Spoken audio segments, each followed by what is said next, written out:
Thank you, Mr. Speaker. I will be, as not surprisingly, wholeheartedly voting to trigger Article 50 this evening. Or tomorrow evening. Sorry, we're all ahead of ourselves. I have also used my judgment. I do accept that Lambeth voted overwhelmingly for Remain, but as I've made it very, very clear, this was a United Kingdom referendum, not a constituency-based referendum, not a borough-based referendum. And I welcome the many letters that I've received from my constituents, many very pleasant letters regretting that I'm going to vote to trigger Article 50. Many, I'm afraid, not necessarily from my constituents, but from across the country in a very kind of nasty, venomous way. And I do resent very much the language and deplore the language that's been thrown around over the last few months. And it's not just on the one side. There's been a kind of tendency to think that it's only been the Remainers who've had pretty awful things said about them. There has been pretty dreadful things said by some of those people who voted to Remain against people like myself who stood out against perhaps my own party on this issue. And none of this is acceptable. And honourable members really all need to do their bit to ensure that we seek to improve the level of political discourse, particularly over the next years when we are actually involved in our negotiations. Now, I remember, like the honourable member for Stone, the Maastricht Treaty debate, and I was a relatively new member of Parliament, and I remember the Labour Party, time after time, making us come along for all the long amendments, voting against, and then, when it came to the final vote, ordering us to abstain. And I want to welcome very much the honourable member on my front bench for his speech, for the tone of his speech, for the graveness of the way that he put the argument, and for his honesty about the difficulty that the Labour Party has on this issue. And I am very pleased that my party has decided that they will not block this referendum vote. It would be a travesty if we did. Now, I want just to raise a couple of issues that people keep saying, and it does rather annoy me. And one is that people didn't know what they were voting for. They voted to leave, but they didn't know what that meant. They didn't understand it.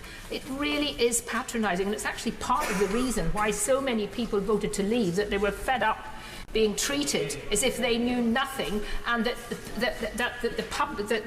those in power knew more than them. Yes, I will give way.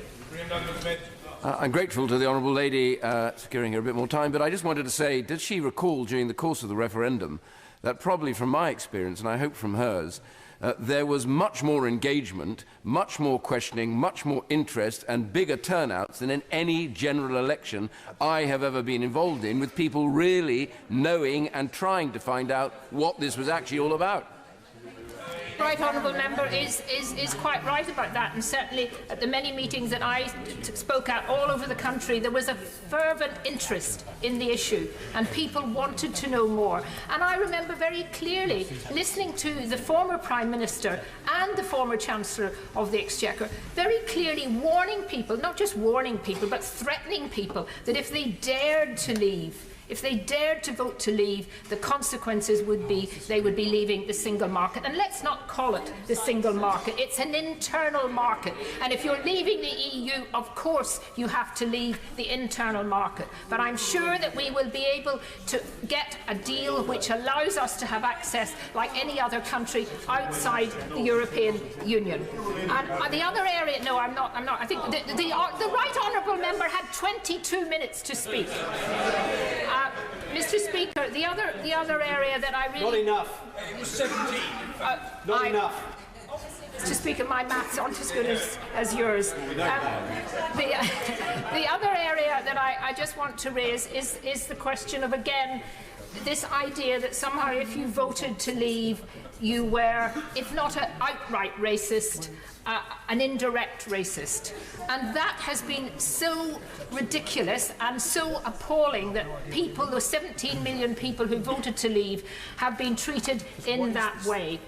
And we know that what people voted for was not against immigrants, but against the idea that 27 other countries, 26 excluding the Republic of Ireland, could come into our country without any any any reason other than that they could come, whereas outside the European Union, and we betrayed the Commonwealth so badly back in 1973, and yet those people did not have any right to come in here. So my view, it is all about getting back control. I know that sounds like a cliche, but actually it is taking back control of our own country.